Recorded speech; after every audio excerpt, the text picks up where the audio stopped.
Hello అండి, welcome to easy cooks. ఈరోజు మనము చేయబోతున్న రెసిపీ వచ్చేసి చికెన్ బిర్యానీ అండి. ఎగ్జాక్ట్లీ మనం 1 kg చికెన్ని 1 kg రైస్తో ఎలా ఉండాలో చూపించబోతున్నాను. ఇప్పుడు మనము చికెన్ని మంచిగా వాష్ చేసుకోవాలండి. ఒక 2-3 సార్లు మంచిగా కడుక్కోవాలి. వాటర్ ఏం లేకుండా మంచిగా స్టెయిన్ చేసుకోవాలి. ఇప్పుడు అన్ని ఇంగ్రీడియంట్స్ ఇందులో వేసేసుకుందాము. ముందుగా మనము ఇందులోకి కారం వేసేసుకుందాము. ఒక పెద్ద టేబుల్ స్పూన్ తోటి ఒక 2 స్పూన్స్ వేసుకుంటే సరిపోతుందండి. అలాగే సాల్ట్ కూడా 1.5 స్పూన్ వేసుకుంటే సరిపోతుంది. అల్లం వెల్లుల్లి పేస్ట్ అండి, ఒక టేబుల్ స్పూన్ వరకు. ఒక చిన్న స్పూన్ తోటి పసుపు, అలాగే ఒక టీ స్పూన్ తోటి ధనియాల పొడి అండి, అలాగే కొద్దిగా 1/2 స్పూన్ వరకు జీలకర్ర పొడి. ఇలాగ సోంపు వేసుకోవడం వల్ల మంచి ఫ్లేవర్ వస్తుందండి రైస్కి కానీ చికెన్కి కానీ. ఇలాగా బిర్యానీ మసాలాలండి, ఇగో సాజీరా, ఇలాచి, లవంగాలు, కొంచెం పువ్వు అండి, అలాగే ఈ స్టార్ పువ్వు, కొంచెం దాల్చిన చెక్క, ఇది మరాఠీ మొగ్గ అంటారండి. ఇవన్నీ స్పైసెస్ అన్నీ ఇందులో వేసేసుకోవాలి. బగారా ఆకు, అలాగే లెమన్ జ్యూసు. మనం ముందుగానే ఈ పచ్చిమిర్చిని, పుదీనాని అన్నీ రెడీ చేసి పెట్టుకోవాలండి. అలాగే ఫ్రైడ్ ఆనియన్స్ కూడా ఫ్రై చేసి పెట్టుకోవాలి. ఇప్పుడు దీంట్లోకి వేసేసుకుందాం. పచ్చిమిర్చి, అలాగే ఫ్రైడ్ ఆనియన్స్, పుదీనా, అలాగే కొత్తిమీర కూడా వేసేసి ఒక చిన్న కప్పు తోటి అలాగే పెరుగు కూడా తీసుకుందాము. అలాగే ఉల్లిపాయలు ఫ్రై చేసుకున్నాం కదా, ఆయిల్ని ఇందులోకి వేసేసుకుందాము.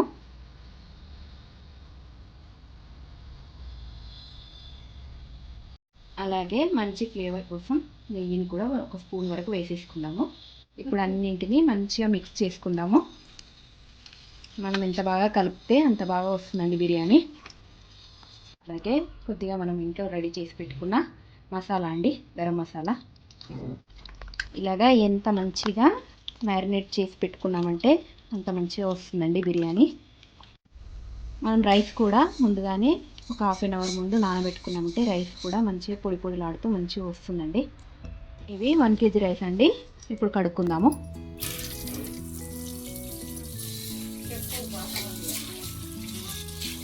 ఇలాగా ఒక 2-3 సార్లు మంచిగా వాష్ చేసుకొని ఒక 1/2 అవర్ పాటు నాననిద్దాము. ఇప్పుడు మనము మ్యారినేట్ చేసుకున్న చికెన్ని ఇప్పుడు బిర్యానీ పాట్లోకి షిఫ్ట్ చేసుకుందామండి.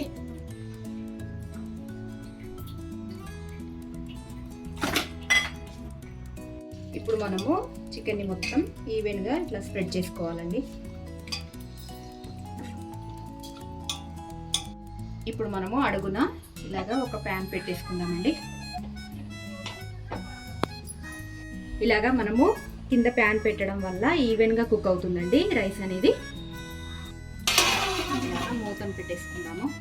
ఇక్కడ వేరొక గిన్నెలోకి మనము అన్నం వండుకోవడానికి ఇలాగా వాటర్ తీసుకుందాము. మనము ఇప్పుడు ఈ వాటర్లోకి కొద్దిగా పుదీనా, అలాగే కొద్దిగా కొత్తిమీర,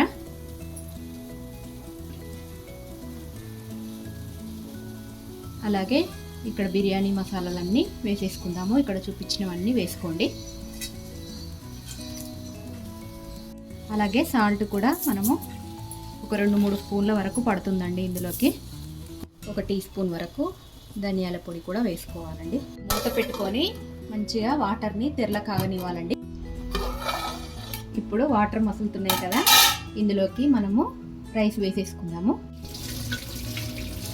ఈ వాటర్ అన్నీ తీసేసుకొని రైస్ అందులోకి వేసేసుకోవడమే.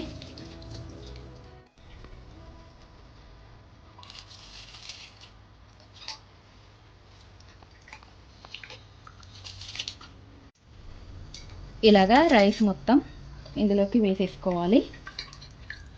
ఎక్కువగా కలపకూడదండి, రైస్ విరిగిపోతుంటుంది, నానిన బియ్యం కదా. ఇక్కడ రైస్ మనకు ఒక 80% మనం కుక్ చేసుకుందామండి. ఎందుకంటే మనం ఆల్రెడీ చికెన్ కూడా పెట్టుకున్నాం కదా ఆల్రెడీ మనము.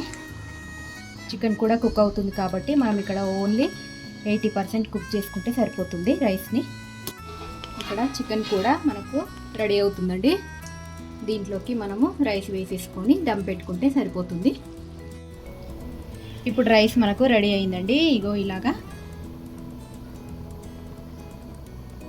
ఇలా అంటే ఇలా విరగాలండి రైస్. ఇప్పుడు మనము అందులోకి చికెన్లోకి షిఫ్ట్ చేసుకుందాము. ఇక్కడ మనకు చికెన్ కూడా 50% వరకు కుక్ అయి ఉంటుందండి. ఇప్పుడు మనము ఇందులోకి రైస్ వేసేసుకుందాము.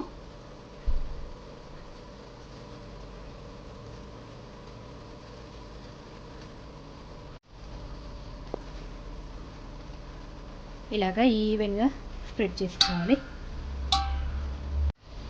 ఇప్పుడు మనము సగం వరకు వేసుకున్న తర్వాత ఇక్కడ ఫ్రైడ్ ఆనియన్స్, అలాగే కొద్దిగా నెయ్యి వేసుకుందామండి.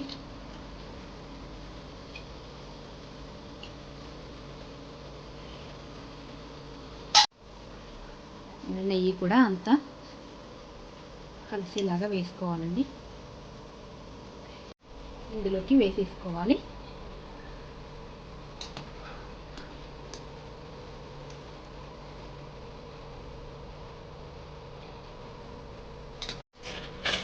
ఇప్పుడు మిగతా ఆనియన్స్ కూడా మొత్తం వేసేసుకొని, అలాగే కొంచెం కొత్తిమీర, అలాగే మళ్ళీ కొంచెం నెయ్యి వేసుకొని దమ్ పెట్టేసుకోవడము.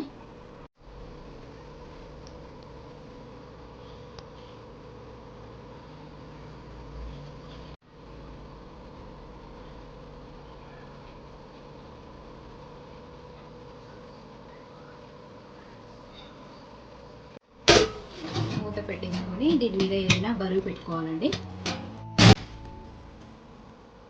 మనము 1/2 అవర్ పెట్టుకుంటే సరిపోతుందండి. 2 కుక్ అయినాయి కదా, ఒక 1/2 అవర్ పాటు ఉంచుకుంటే సరిపోతుంది.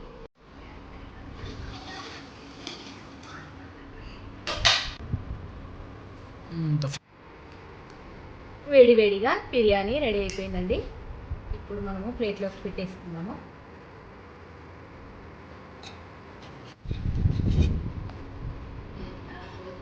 రెండు కూడా ఈవెన్గా మంచిగా కుక్ అయ్యండి.